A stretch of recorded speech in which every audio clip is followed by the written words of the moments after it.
The community I chose for my community walk video is the East Lansing community, and before doing research on slavery and the history of slavery in East Lansing, in the Lansing area, I had a little bit of knowledge just from previous classes that I've taken, and a prominent figure during this civil rights movement in Michigan and in the Lansing and East Lansing area was Malcolm X. He came to the Lansing area and he bought tons of houses in white neighborhoods to raise money, and then he also preached and spoke at different churches to recruit people for the Garvey movement and to get others to help end segregation in the East Lansing and Lansing area and just all over Michigan. And then when I was researching and learning about the indigenous people who lived and live in the East Lansing and Lansing area, I found out something really cool. This is from Lansing.org, and it says, for hundreds of years, the Anishinaabe people used trails roughly following what is now I-96, US 127, and Grand River Avenue, as well as the river itself, to travel for hunting, gathering, and trade. And then it also says that during the 1960s and 70s, many Native families from Canada and all around the U.S. moved to the East Lansing and Lansing area to work in the automotive industry. And then also it says that Michigan State University has an Indigenous Studies program and an Indigenous Law program, which I did not know, so that was really interesting to learn about. When I was looking around on Google Maps, I noticed that there is a street called West Ottawa Street, and this was named after the Ottawa Indian tribe, and their tribe name means people of the forest, and this is just to honor them. And as of now, the Ottawa tribe is mainly located in northern Michigan, but there are still some people in the tribe who are located around the East Lansing area.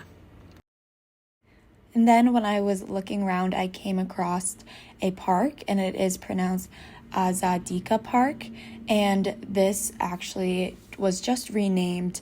The original name for this park was Abbott Park, and it was just renamed on last year's Indigenous Peoples Day to Azadika Park, and this is to honor the land that it is on, and to honor the Indigenous people, which is the Anishinaabe tribe, which is actually just a group of Indigenous people, and the Ottawa tribe is a part of that group. Able to watch a video about the grand opening of the park, and they had Indigenous people speak, and they showed a ceremony that they did during the reopening, which I thought was really cool to see and really cool that they are honoring them.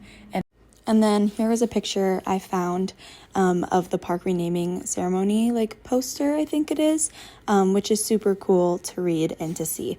And then here is a location of where the park is located. It looks like a beautiful park and just a beautiful place.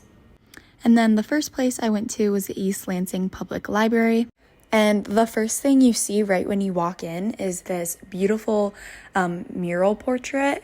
And I really wished I could have been able to look at it more in depth and up close. But unfortunately, it was very busy when I went and visited.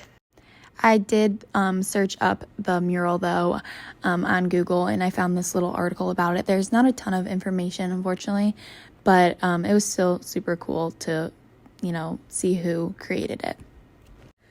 But I just thought this mural was super cool and really beautiful. It is super captivating because it's, the first thing you see when you walk into the library. So it's like you can't miss it. It is right there in front of your face. So yeah, I just thought it was really cool and just cool thing to have right when you walk into the library. The first thing I did when I got to the library was go to the children's section, and the first book I saw was this Rosa Parks book, which I have read before when I was younger. And then I came across this book called Hair Story, and this was a super beautiful book, and I just loved it so much. It is about two girls, one who is a non-Black Puerto Rican and one who is Black, and they discover the stories that their hair can tell, and just learning about how to embrace their hair. And this is definitely a book that I would love to have in my future classroom. Next, I made my way over to the autobiography section for children and the biographies. And this one book really caught my eye. It is called Sharice's Big Voice. And this is a children's autobiography that tells the story of Sharice Davids, who is one of the first Native American women to be elected in Congress, and also the first LGBTQ congressperson to represent Kansas. So her story was just super cool because I'd never heard of her before. So I just was super interested and just found myself wanting to read more and learn more about her story. And I also think that it was just really well done with the illustrations.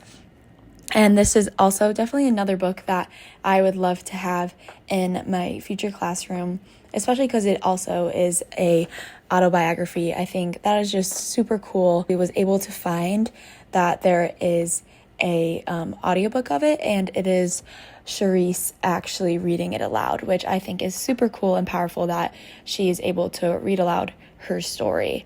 So yeah, I really, really liked this book. The next children's book that caught my eye is called Rihanna Ramos Works It Out. And this is a book about a Hispanic little girl, and she wants to dress up as Frida Kahlo. And I thought this was really cool because I was never introduced to Frida Kahlo. I think my mom told me about her when I was like in high school, so I never learned about her in school. And I just think this is a really awesome book for young students to read. And it says at the bottom that Spanish words, a glossary, and a list of famous people are mentioned in the book. So yeah, just so students could be educated and learn more about Hispanic culture. And I think this would be a really great book to read during Hispanic Heritage Month. Next, I moved on to more of the adult nonfiction and history books and the literature history books.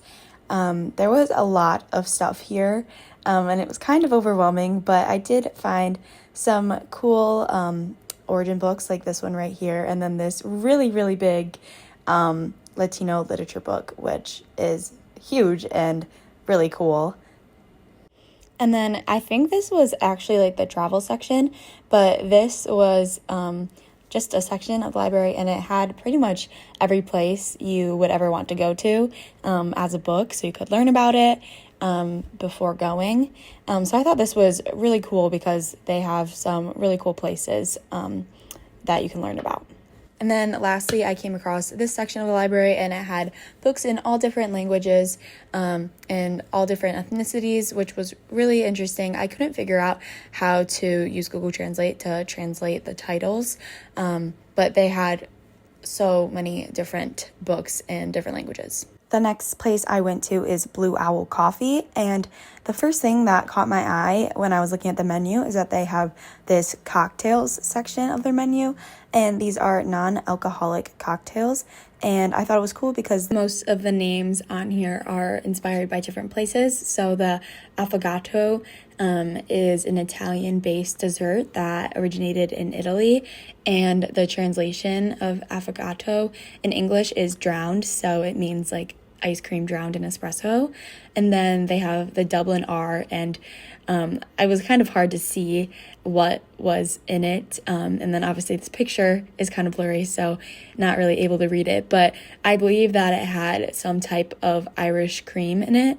And then the Mackinac for Mackinac Island. I thought this was really cool that they added this to their menu to just kind of add some variety. Next, I made my way to the bulletin board that they have, and they have tons of flyers and posters hung up on the bulletin board. The first one that caught my eye was this disabled and queer support group. So I thought this was an awesome resource, and I love that they had it hung up here.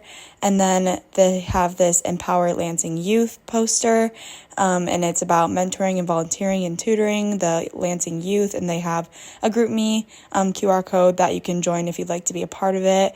And then they had tons of different Spanish tutoring or learn Spanish posters. This one, it offers online and in person, and I just thought it was really cool. It says explore Spanish and Hispanic American cultures with a native speaker and historian. So this was really cool, and it definitely interested me. So these posters and flyers were the ones that caught my eye, but like I said, and like you can see, there are plenty there. And then here's some other signs in the shop. And then I went to the Commons Church, and I went here on Thursday night because Thursdays is when the Salt Company ministry is held. And the Salt Company is a ministry where college students can come and worship and learn about Jesus.